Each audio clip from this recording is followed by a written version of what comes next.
All right, I see the numbers coming in. So hello, everyone. Welcome to Better Business Series 2020. This year's event is called Global Natural Resources, the Water, Sun, and Food We Share. So that's a pretty long title, but the central theme here is truly on how businesses can be innovative in using global natural resources to improve environmental and social sustainability. My name is Dr. Erlinde Cornelis. I'm an associate professor of marketing at SDSU. And in the next hour, we will showcase 3 different startups, each with a different business model and each a pioneer in their own field. But before we dive into the panel discussion, I would really like to thank our sponsors, Dr. Brunner's, SDSU's Center for Advancing Global Business, and Quinoa Soil. So some of you may know Dr. Brunner's from their funky labels on their products, mainly soap bottles. But Dr. Brunner's is actually the market leader in natural soap and is also a certified B Corporation, which means they operate by very strict ethical and sustainable principles. Those of you who attended last year's event may remember Darcy Schreiber-Knowles as one of the Dr. Brunner's execs being one of the panelists. Now, Dr. Brunner's is a soap making company, so here's a fun fact for you all about soap. Soap is actually the medical invention that has saved and continues to save most human lives. Now, with the current pandemic in mind, it's hard to overstate the importance of soap. Washing hands is pretty much the mantra of 2020, so we're very honored and grateful for Dr. Brunner's sponsorship. Secondly, the Center for Advancing Global Business has generously supported Better Business Series from day one. They've been with us from the beginning when the idea started sprouting in 2018, and Quinoa Soil, one of the current panelists, came in as a new sponsor this year. So thank you so much. Without your generous support, this event would not be happening. Now it's time to introduce our 3 panelists. So first of all, Michaela Sullivan is the CEO and co-founder of Quinoa Soil. Quinoa Soil is a specific benefit corporation committed to reducing food waste and food insecurity through solar-powered food dehydrators. Quinoa Soil also organizes short-term study abroad trips to Uganda for business students to learn firsthand about social entrepreneurship. Kyle Stefan is the VP of Operations at GivePower. GivePower is currently a nonprofit that works on solar-powered water desalination, food production, electricity in schools, businesses, emergency services, as well as animal and land conservation efforts in Kenya, Puerto Rico, Haiti, and Nepal. And finally, Leslie Bucher is the co-founder of Sunken Seaweed. Sunken Seaweed is a for-profit with a very strong research component, so collaborating with universities such as SDSU and focused on sustainable ocean agriculture, so basically organic seaweed farming, to increase marine biodiversity, reverse climate change effects, and promote a new healthy relationship between people and seafood. I will let them introduce themselves a little further, but first, a few housekeeping reminders. Since this event is on Zoom, some of you may be familiar with some of the features on Zoom. So the panelists may ask you some open questions throughout the event. So if they do so, please engage with the chat function when you're prompted to do so. So any thoughts or answers you want to share, you can do so in the chat function. Now, if you have any questions for the panelists, either throughout the event or at the end, feel free to type your questions in the Q&A function at the bottom of your Zoom webinar window below. So these questions, of course, can come up at any time during the event, but they will be answered at the end during the open Q&A session. And then lastly, this event is recorded, so a recording will be available afterwards. Now, so far, my introduction. Let's give the floor to our panelists for a quick hello, and then we'll get started with some of the panel questions. Michaela? Hi, everyone. Super excited to be here with you and excited to kind of have this discussion around better businesses and how we can utilize some of those natural resources to solve some of those global challenges. Great, yeah. Kyle? Everybody, thank you, Erlinda, for having me here and hosting this event. Also excited to talk through this, and yeah, it seems like a great event. Thank you. And Leslie. Hello. Yeah, just want to echo what Michaela and Kyle said. I'm thrilled to be here. I have personal knowledge of how amazing Fowler School of Business is. SDSU is the organization, the school that we partner with at Sunken Seaweed. So it's really an honor to be talking with you all. Great, thank you. So let's dive right in. I have a ton of questions for you, and I'm sure that as the event will progress, some of the audience members will also have some awesome questions. But to kick things off, my first question to you is, what does sustainability mean to you, and how do you see it in your organization? Because there's so many different angles and aspects to sustainability, from social to environmental aspects, economic justice, and so on. So how do you see it in your organization? Feel free to kick things off, whoever wants to get started first. Sure, I can jump in. At Give Power, sustainability really means two things for us. It's really the management of finite resources in an environmentally friendly way, but it is also the independent financial viability of the programs that we operate. So it makes sense that that the programs that we do, the equipment that we build, or the projects that we do have to be environmentally friendly. We focus on renewable resources and renewable power generation, but each of those programs has to continue to exist long beyond when the organization or its donors or grant funders have the capacity to pay for those things. So we really aim for the financial stability of each of those programs at the same time as we look at their effect on the climate as well. Mm-hmm. Yeah, absolutely. I mostly note that like long-term vision in your answer here regarding those solutions, mm-hmm. right? Having them be sustainable literally in the long run. Yeah, Michaela and Leslie, how do you see that? Yeah, I think ours is fairly similar to Kyle's. A lot of what we focus on is creating that self-sufficiency within the community. So whether it be through equipping people with our food dehydrators or helping them with some basic business training, we want them to continue to improve and see those positive impacts long after we're working within the community. And so I think that community buy-in is super important, but then also just understanding those environmental and social impacts that, whether it be the technology or kind of your footprint of your organization, has within the communities where you're working. Yeah, absolutely. Thank you. Leslie? So yeah, for sustainability, with working in an ocean space, sustainability is kind of farther down the road for us. In order to be at a place where we can operate just sustainably, we first have to do like copious amounts of repair and rehabilitation to our ocean ecosystem in order to let our industry kind of flourish. So sustainability is kind of an end goal. It will be nice, but first we have tons and tons of work to do to put into rehabilitating the system we operate in. Yeah. Leslie, can you elaborate a little more on like what do you mean with all the repairs, the reparation that has to happen before you can really work on sustainability in your field? Yeah, so I mean the ocean is kind of assaulted by a lot of inputs, a lot of historical industrial pollution, ocean acidification. There's kind of a lot of fronts, a lot of fires to be putting out, and really a healthy ocean system is the only way you're going to get a really successful ocean farm. So mm-hmm. It's this interesting dynamic where the ocean can't just be our backdrop. We have to actually foster and steward it if we're going to get a nice industry out of it. Yeah, absolutely.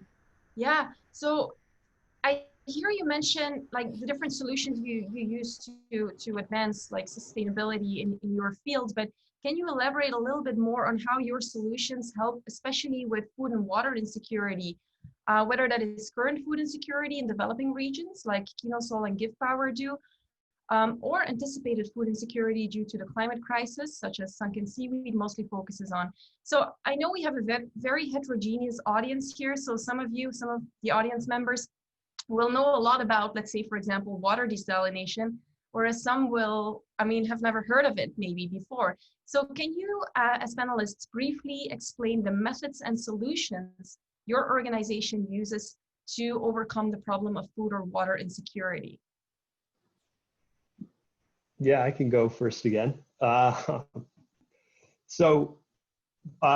role at Give Power is I head up the water program. So where we build a system that we call a solar water farm, but effectively it is a solar powered, an off-grid solar powered seawater desalination system. With the stated goal of providing affordable access to safe water to communities in low-income countries and at-risk populations.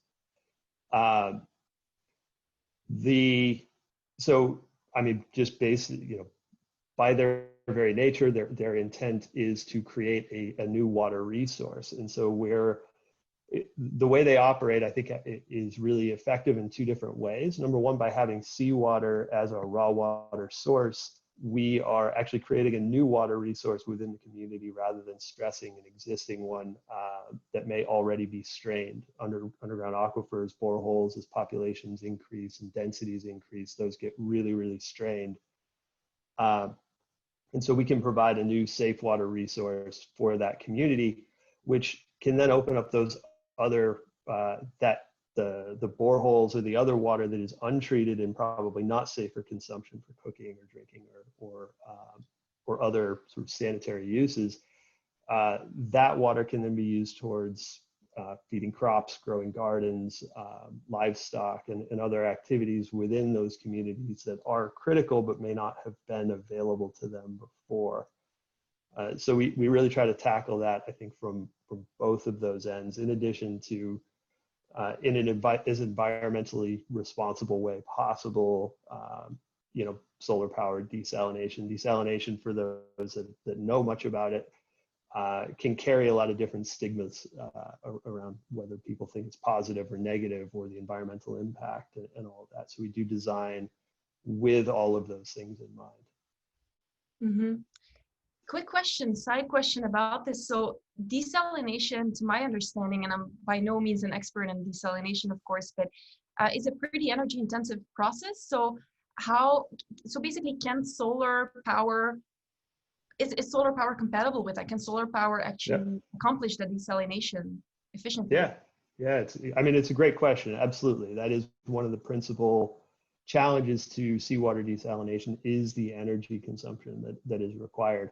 Mm-hmm. New technologies, both in battery storage and the energy density of batteries, the energy density of solar panels, and the increased efficiency of desalination systems, the advent of the whole cloud connected device, the Internet of Things, has allowed basically this perfect nexus that allows these kinds of technologies to all be married together to create a system that can operate completely off grid, completely independent of a diesel or other typical power source, and still provide good, clean drinking water.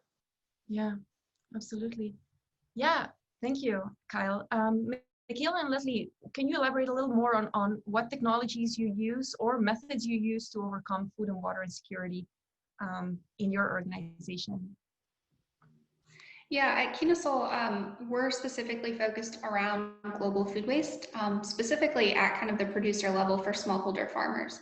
So we do a lot of work in rural communities where we've developed a solar food dehydrator that uses just the sun. So there's actually no electricity or solar panels, working with these smallholder farmers to preserve the food that would otherwise go to waste. So a lot of times these producers are losing 30 to 50%, whether it's due to market access or pest environment, kind of leaving things in the fields. And so by dehydrating it, you're able to extend the shelf life and you create that value added product. So families have access to the food in off seasons, but then they're also able to sell those outputs for additional income.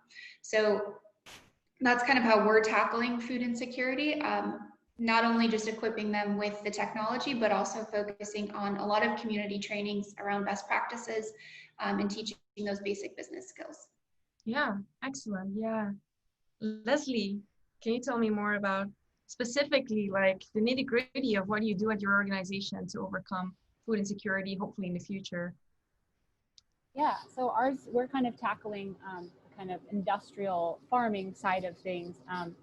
So in California, our landscape for which we operate a lot of agriculture on is what we know from climate change and mismanagement with crops is that it's in a precarious position, right? So drought, fires, depleted soils, all of these things are kind of making land-based farming a little unstable. We're not quite sure how it's going to be able to compete, be able to feed people with a growing population and exacerbated climate change. So when we shift to the ocean, you know, anywhere on our coastline, we are able to do a completely different farming method that requires, you know, no arable land, no fresh water, which is in short supply almost always in California. Definitely no pesticides or herbicides, and zero fertilizer. So, like, truly the only things that we are harnessing are the seawater and sunshine.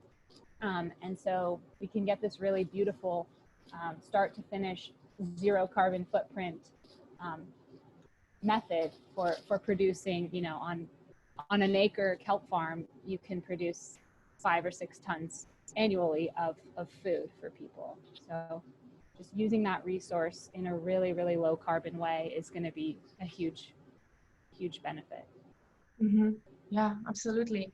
But so the food you're producing is seafood. It's like seaweed specifically. So what about the market demand for that? How do you see that in the future? Because for some people that's an adjustment, I'm sure. Yeah. I was going to actually ask a question if anyone is interested in the chat of giving me a 1-word description, or what word you think of when you think of seaweed. I'd be super curious to see what comes to mind, because people have strong opinions on seaweed. And, you know, in the US, it's not a huge culinary market. It's very niche. In California, it's a big market, mostly because of the health benefits and the healthy folks that live in this state. But really, what we project our market growth off of is other countries. It's just not very certain here. But yeah, we are growing food in sort of the mentality that we want to incorporate it into healthy prepackaged goods kind of thing that are accessible, like cost effective for folks of varying income levels to be able to, oh, they're coming in now, to be able to take advantage of and put in their bodies. Yeah. Yeah, I saw some of the answers come in already. They're pretty funny. Most people like think along the lines of smelly, stinky, salty, unless if it's sushi. So there's definitely some prejudice there, or like at least some like limitations in how people think they can or like to consume seaweed. So it's really, really interesting. So one person said, awesome Trader Joe's snack, something along those lines. So yeah, it's pretty interesting. So now, besides working on technology to improve sustainability, environmental sustainability, and also social sustainability in different regions, whether that is off the coast of California as in different developing regions, each of your organizations seems to carry a strong component of empowerment. And I would like you to elaborate a little bit on how your solutions or your technological advancements can help empower local communities, or help empower students in the case of Quinoa Soil as well with business training, because that connection between social and environmental sustainability is truly always there in your organization. So can you tell me a little more, Michaela? Yeah, so I think a lot of our work, we do a lot of work with women. Most of the time, smallholder farmers tend to be women in developing countries. And we've seen a lot of empowerment through the fact that women feel like they have more decision-making power. They're reinvesting what they're earning from selling the dried outputs back into the family. So you see that overall community kind of development raising. And then in regards to our trips with universities and partnerships there, I think one of the really interesting things is when we take students over, they have the opportunity to work with our team on the ground, work with a lot of our community partners. And it's interesting to see kind of their realizations around what does business mean, or what can you do with business, and kind of take that perspective of you're working with a lot of community members and entrepreneurs in developing countries who maybe have access to less resources than we do here in the US, but yet they're still able to successfully launch a business or support their family. And so I think seeing from that perspective what the students are learning and the opportunities and experiences that they have, they kind of return back to the US with that mindset of, you know, if they can do it, why can't I start my own business? Or that realization that business is more than just a brick and mortar or creating kind of that next big app, but it can really be used to tackle some of these global injustices and some of these challenges we're facing around the world. And I think that's how we're going to kind of overcome some of these hurdles and create a more sustainable planet overall. Yeah, absolutely. So specifically those trips, those basically social entrepreneurship, study abroad trips for business students, is that limited to business students or is it open to different majors, or how do you recruit students? Yeah, how does that typically go? Yeah, so it's open to kind of any students. We partner with the universities, and so it kind of depends on the structure that the university has. But from our perspective, I think the more diverse group of students you can have, the greater the learning opportunities. You know, everyone's approaching this and coming from a different background, different personal experiences, and it creates a much richer experience on the ground. They have expertise and insights. They can relate to our partners or our teams there as they're working on different projects. So that's really cool to see. Yeah, that's awesome. Yeah.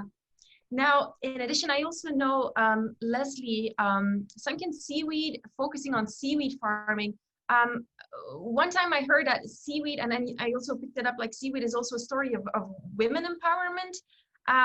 Is that in Korea or where? At one point I learned something about it. Can you tell me more about how seaweed farming is a story of female empowerment? Yeah. So, I mean, seaweed has like very rich, like centuries and centuries of history throughout the globe, really.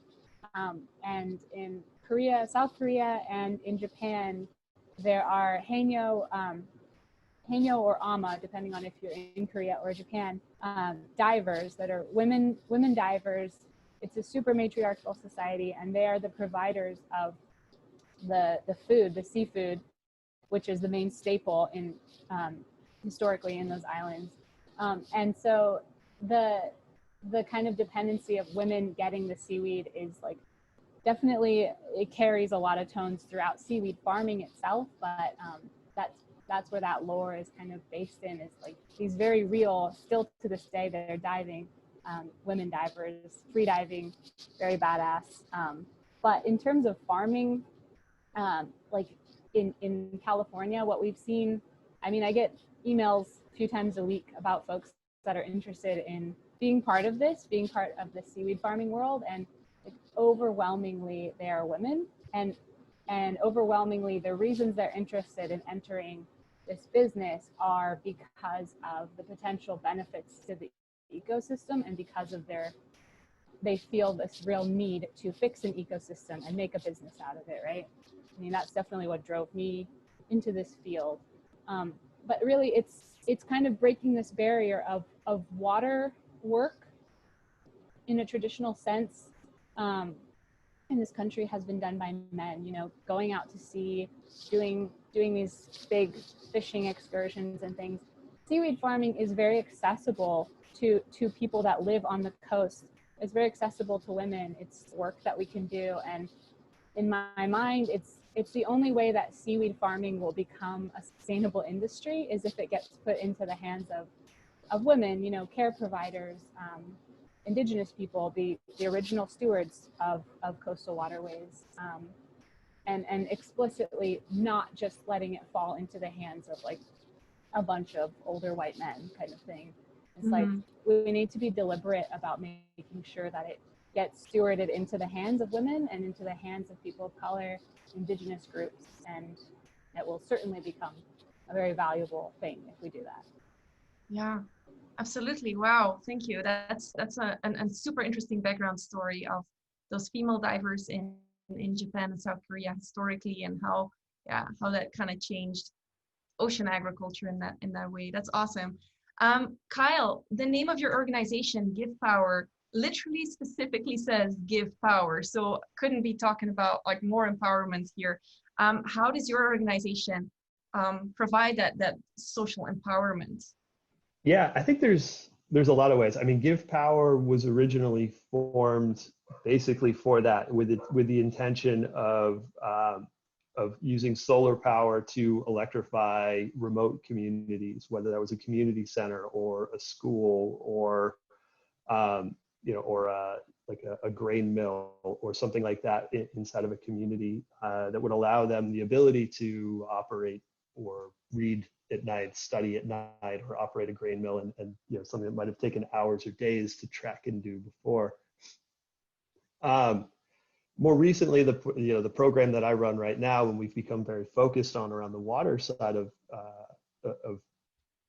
our ability to bring access to safe water via solar, has got a lot of direct impact in the community and a lot of indirect impact as well. So each of the solar water farms that we construct will maybe have 6 to 8 direct hires that we will have inside of the community.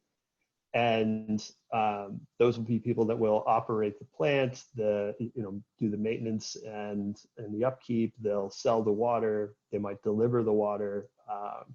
In some cases, we do packaged water as well for distribution. But in addition to that, one of the most complicated challenges that we have in water is the actual physical distribution.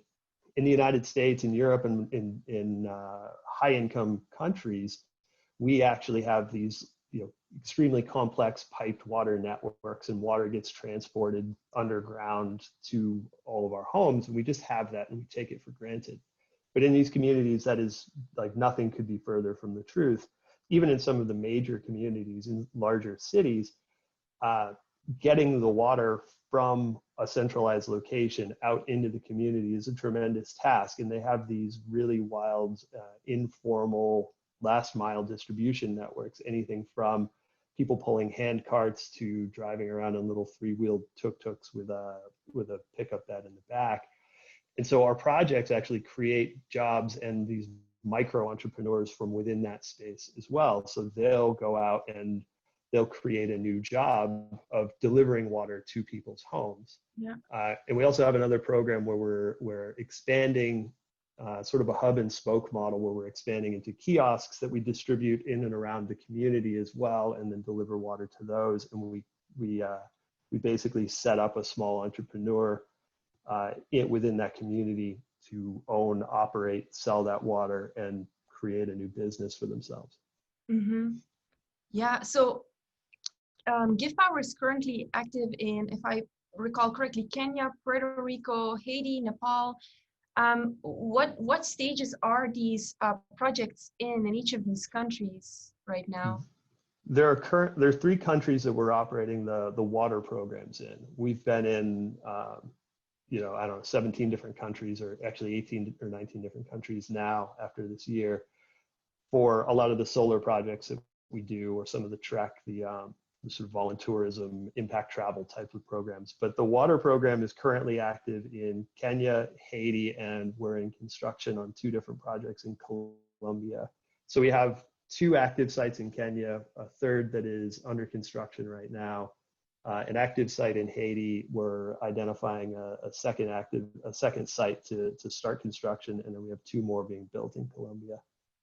Wow, yeah.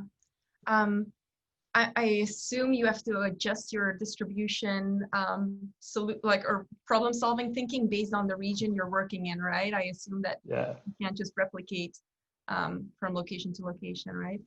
Yeah, absolutely. Every context is unique. Every location, every community, and even every micro community has its own different style of that distribution. And the goal for us is both to provide the access to the water, but also to try to tap into an existing network in a way that allows us to hit that sustainability.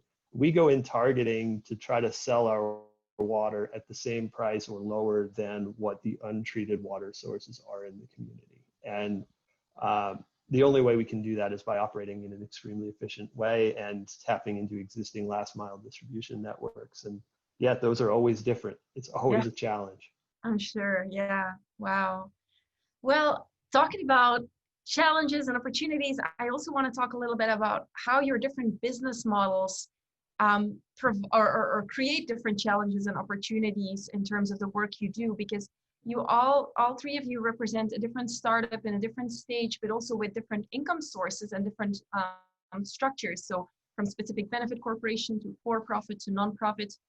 So how does the structure of your organization basically create unique challenges or even advantages to your organization, to the goal and the mission of your work? You starting with me. Okay. Yeah, sorry. Whoever wants to take it first. Yeah. Yeah, so Give Power, we're currently operating as we are a nonprofit, we're a foundation and a registered 501c3 in the United States. And so what that means is that all of the capital costs of our projects are donor or grant funded. And that means that when we go out and we raise the capital to run these, to build one of these solar water farms, that's the lowest cost capital you can get, right? We have no interest rate, it's just a grant fund. And that's great because it allows us to keep the overhead costs low, but it has its own specific challenges because we are a donor funded model. And so if we don't have grant funding, or if we don't have a good donor network, or something like coronavirus hits and donations really get put on hold because of the uncertainty in the world and the economic environment, then that can create challenges in the funding stream. And so it doesn't allow us necessarily to scale as quickly as we had hoped. So that's definitely been a really interesting way to pilot these in a really forgiving environment where we can do a whole ton of really high impact work without necessarily being tied to investor returns while we figure out what kind of a business model can work here and be sustainable. But it has definitely highlighted the need for us to look beyond those traditional grant and donor funded models for scale when we want to actually hit a pace of deploying, hundreds of these in a year as opposed to just, 10 or 12. Yeah, absolutely. Yeah. So would that make you want to transition to a for-profit in the future, or no immediate plans for that? It's an interesting concept. I think what we're really looking at is whether we can create a viable model that each of these solar water farms can justify a low cost impact capital type of investor or something like that. If we can create a model that would allow us to operate in and access traditional commercial capital sources, whether that's in a for-profit or a nonprofit environment, is really almost irrelevant because those are really just tax statuses rather than your operational platform. It's interesting for us to start looking at whether or not we can create sustainability using traditional commercial capital sources, because that's where we can hit the true scale that we need to actually make global impact. Yeah, absolutely. Yeah, interesting. So how do you, Leslie and Michaela, how do you in your organization ensure that sustainability from the economic perspective through the business structure you have? Yeah, similar.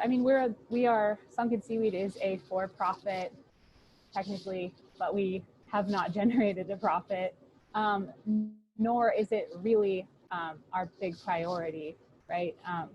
So we operate really a lot with grant funding as well, with our partnership with SDSU and a few other research organizations. We are pretty consistently doing all of the research we need, kind of the due diligence with seaweed farming and its environmental impacts. We really base off of grant funding.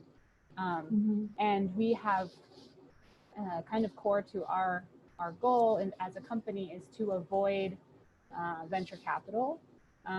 There are myriad groups that would like to invest in seaweed aquaculture because they see it for the amazing potential that it has, but with those agreements to kind of get into venture capital money, you are really stuck adhering to the model that you guys work out together, and that kind of really conflicts with the premise of regenerative aquaculture. And so, inherent to our business model are success matrices like net biodiversity increased or net carbon dioxide sequestered. So we're not driven by a monetary capital kind of growth.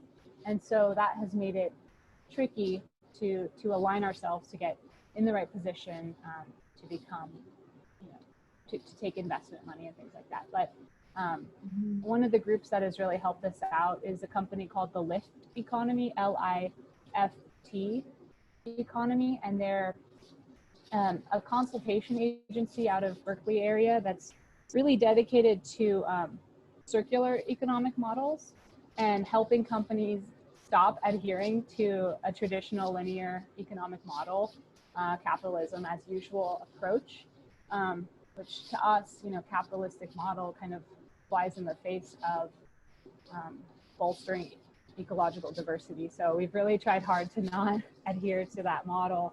And, there are lots of groups doing it, but it's tricky navigating the waters when you have next to no business background. So, yeah, absolutely. Yeah.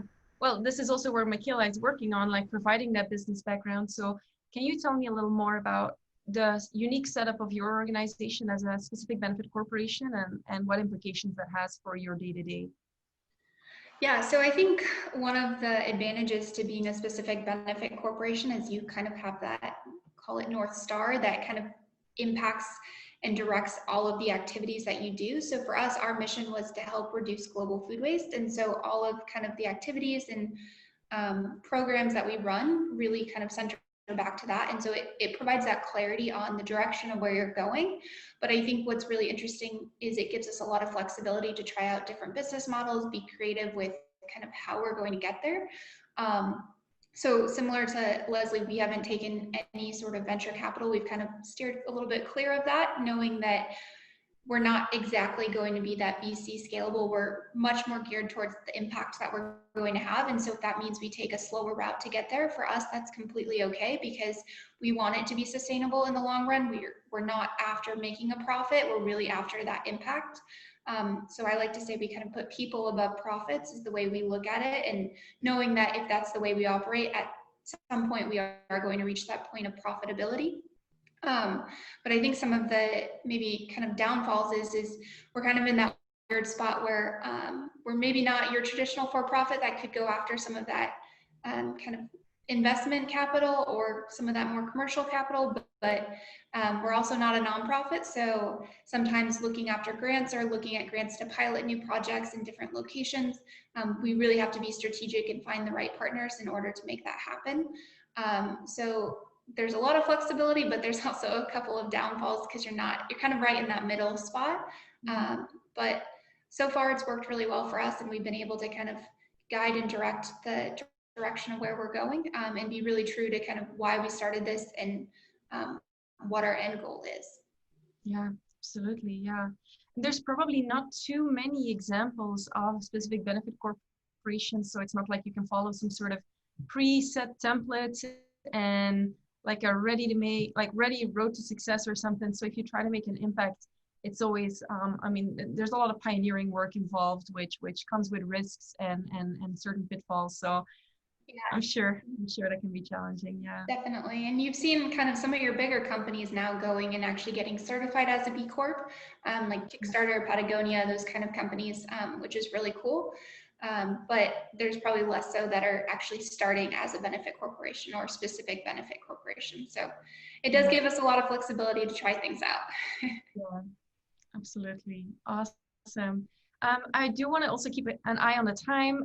There's so many more questions I want to ask you, but of course at some point I want to turn it over to the audience to ask questions. I see some questions come in already, but one thing I definitely still wanted to ask you is what you would recommend as the #1 way that you as an individual, so whether that's faculty, students, or just as a consumer, can make a substantial difference in the world. So basically a short piece of advice to students, faculty, or just individuals on how to have an impact in this world. Yeah, I guess I would say that while the individual actions are really important, especially with students who are just starting out their careers, being perfect is impossible in your individual actions. You're just not going to get there. And you should try to hold yourself to that standard, but you should always try to do something better. I think the overall trajectory of what you do with your career is what's incredibly important. And you know, you look at the organizations that are on this panel, they're all doing something incredibly good for the world. And that's helping envision or try to create the change in the world that you want to see. You know, help shape the world in a way that you want it to look. And you can do that because by the different companies, the organizations that you work for, or the organizations that you will create and found, you know, you can really use your collective brain power to move that needle. And then the other advice that I would give is, if you want to financially support a nonprofit or something such as ours, then definitely target ones that operate in a sustainable way. I think there's a lot of, like, the typical charity model of donations of things, donations of resources can do a lot of harm when the overall intent is to do good. And I think just do the research on the organizations that are actually generating real good within those communities. And yeah, that would be my biggest piece of advice. Yeah, thank you. Yeah, Leslie or Michaela, whoever wants to take this first. Yeah. Yeah, so I would like to echo what Kyle said, but you know, it's like being mindful of the system that we're operating in, being mindful of the fact that, you know, this traditional capitalist model that we structure businesses is really exploitative of people and the environment, and it does not have to be a model that we adhere to for very much longer. And so when we look at a traditional capitalist model as kind of in hospice, we can think about our career paths as paving the way towards a new model economically, and frame our references that way, so that we can contribute to healthier ecosystems and, you know, much more equitable lifestyles for folks around the globe. And yeah, after last night, I would just like to please have people vote. That would be great as well. Yeah, probably one of the most important actions a person can do, just vote. Yeah. Michaela? Yeah, I think my biggest piece of advice is kind of tackling anything with a give first mentality. So whether that be giving your time, financial resources, or even just a connection, I think if you kind of approach any situation with that mentality, you're going to have an overall positive impact. I think oftentimes we are all still stuck in our own little bubble, and it's hard to understand how everything kind of connects. But you never know who you're going to meet and what sort of impact you can have on their life. So even if it's, you know, spending 5 minutes having a conversation with them, or an introduction to someone, or you do volunteer your time, I think there's so many ways to kind of give back, and have that be a part of who you are and your impact in the world.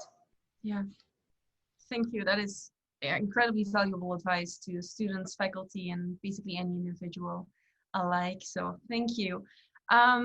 Yeah, thank you so much in general also for this amazing and insightful conversation.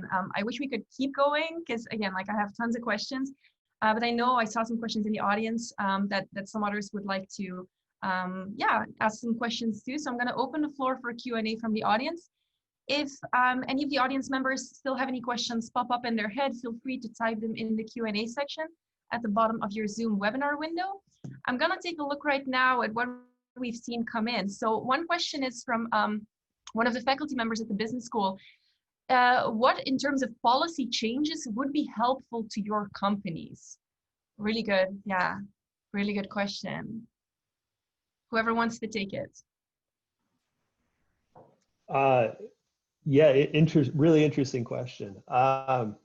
I mean, obviously, any sort of policy change that would favor renewable energy generation and you know, the manufacture of those resources in country, to make that more economically viable, both for an organization like mine, where we typically don't do projects in the United States. We do a lot of sourcing within the U.S. That goes abroad. So anything that there would really be quite helpful. And Yeah, I think there's there's a lot more research and there's a lot more development that needs to be done also on seawater desalination in general, because there are challenges with intake and discharge pipelines and how those resources are managed. But we tend to lump everything into one giant bucket, and not all systems are created equal. I think those would probably be the two things that we could really look at closely for us. Absolutely. Yeah, Leslie and Michaela, do you want to add to that? Any policy changes that would be really helpful to your organization? Yeah, we have, so, I mean, if you can imagine, like putting a farm into a coastal system, putting a farm into anywhere off the coast of California is really a struggle, because we aren't, we didn't make our state and our water regulation with aquaculture in mind necessarily. So a lot of the policy in California specifically is really geared towards conservation. We have these amazing marine protected areas, Magnuson-Stevens Fisheries Act, and so we have like a long history of conservation, but working with legislators and with these regulatory agencies to kind of establish that seaweed farming is going to be, net beneficial to the coastal ecosystem. It's a big hurdle, but it's something that in the last 10 years we've all been working on. Anyone who has a stake in that game is working with the regulators to kind of change policy, but to make sure that we are still conserving ecosystems and maximizing protection of the waterway. So certainly policy changes in that will help us in the future, but it's a very reasonably slow going process. Mm-hmm. Yeah. I see. Yeah, Michaela? Go ahead. Yeah, one thing I would add too, in terms of policy changes, is benefit corporations aren't recognized in every state yet. So we're actually, while we're based in Iowa, we're a benefit corporation out of Minnesota. And so I think kind of creating opportunities for entrepreneurs or founders who are starting their business and giving them that option is going to lead to overall net social good. And you're going to see a lot more companies popping up that want to contribute and have a social impact. And so I think overall that would be one piece of legislation and policy changes that could be really impactful long term. Absolutely. Yeah, thank you. There's a ton of questions, and I'm not sure if we're going to get through all of them, so I'm going to pick out a few. One specific question was about how COVID has impacted your operations overseas. Well, or in Leslie's case, in the sea, but for Michaela and Kyle, overseas. Yeah, actually, it really couldn't have come at a worse time for us. We were launching 2 projects that we're commissioning in March and in April. And so basically we could no longer travel to launch those projects. We had to really prioritize figuring out how we would start up, commission, and build a business in a remote place in Haiti or in Kenya, while not being able to travel there and to be hands-on. So as a silver lining, it really forced us to look at in-country skill building, which is a stated goal of the organization anyway, and really have to accelerate that and try to find creative ways, and lots of Zoom meetings, lots of WhatsApp messages and video calls and that sort of thing. But it was definitely challenging. It definitely delayed both the construction and the building of those businesses in country. But at the end of the day, I think it did actually help us get a lot more organized, and the ability to, or recognizing the ability that we can operate, we can do these things remotely, and that the hundreds of hours that I spend on airplanes is not always necessary. Yeah, absolutely. Yeah.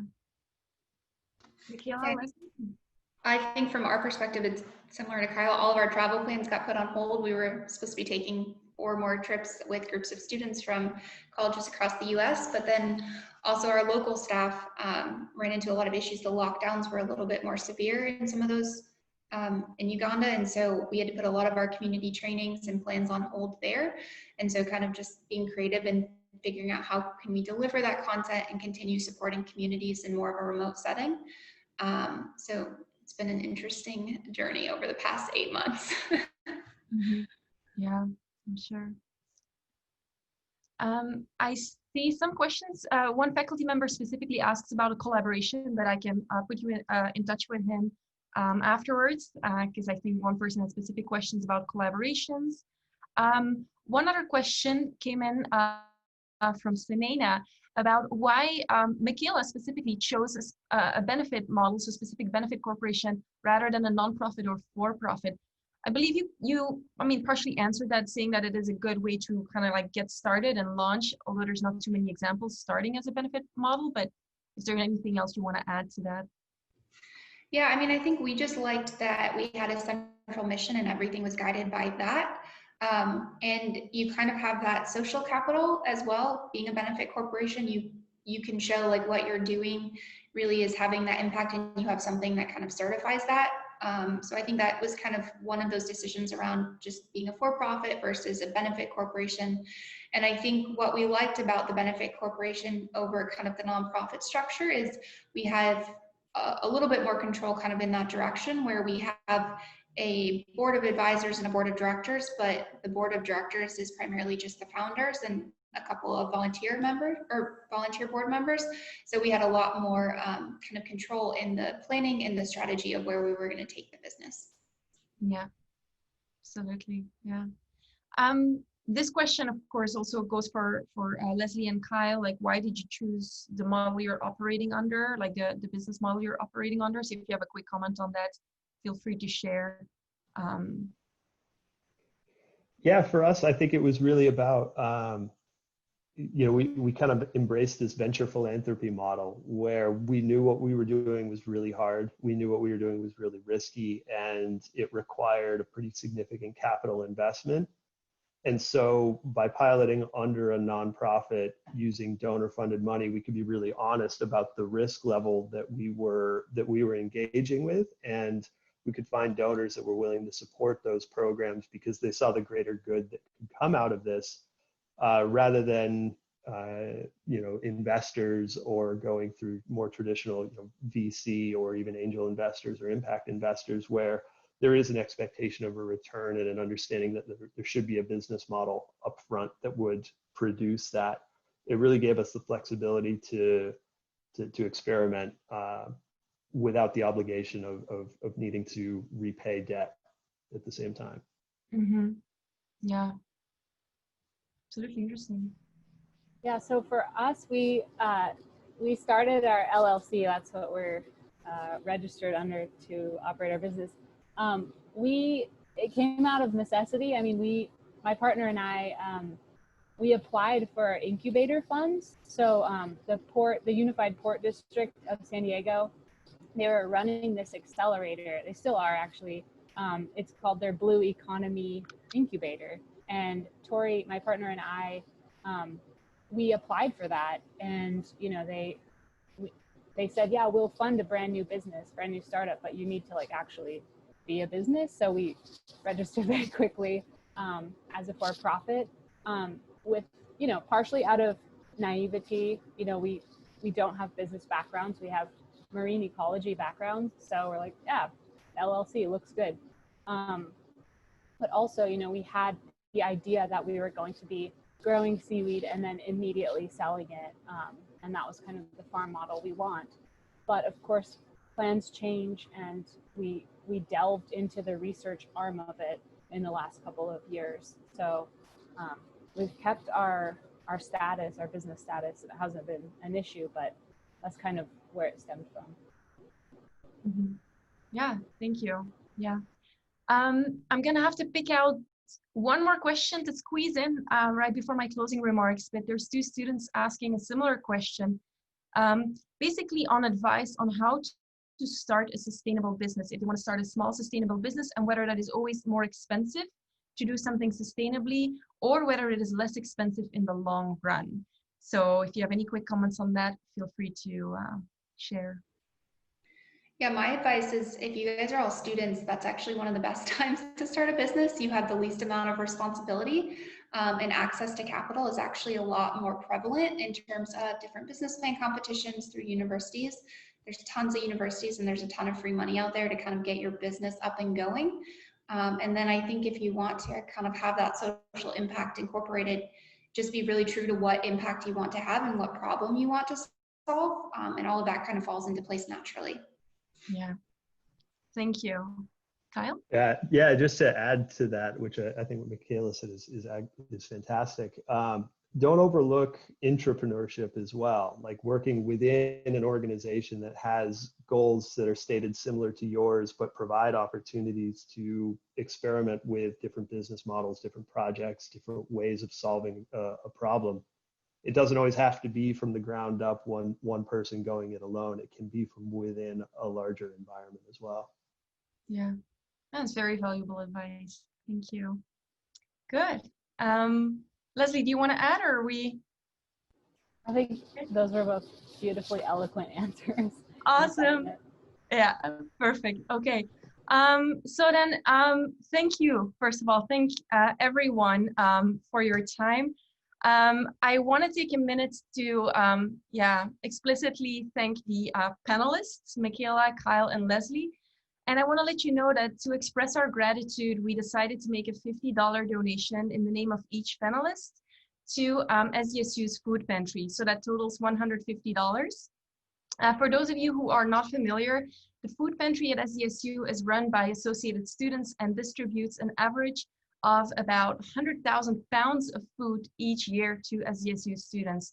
So really working on that food insecurity area. Now, the AS Food Pantry is made possible through donations. And just to give you an idea of what our $150 donation will provide, it basically equals 900 pounds of food. So hopefully this will help a lot of students. And this is thanks to the panelists, giving their time in return for this donation. So thank you. And then finally, I want to thank all people in the audience, and I want to make sure that all students who got all psyched up and excited to put ideas into action. There are several amazing student organizations on campus at SDSU doing work in these domains. So I want to make a big shout out to E3, Green Love, SDSU's Office of Sustainability, and Brightside. So please reach out to them if you'd like to learn more about what they do and if you want to get engaged. And then, of course, there's always the Zaan Innovation platform, so the ZIP Launchpad, for those of you who are interested in starting your own venture. And then lastly, a massive thank you to the audience for being here and spending your lunch break at the Better Business Series. We definitely look forward to seeing you again next year, and then hopefully in person. So thank you. Have a great rest of your day.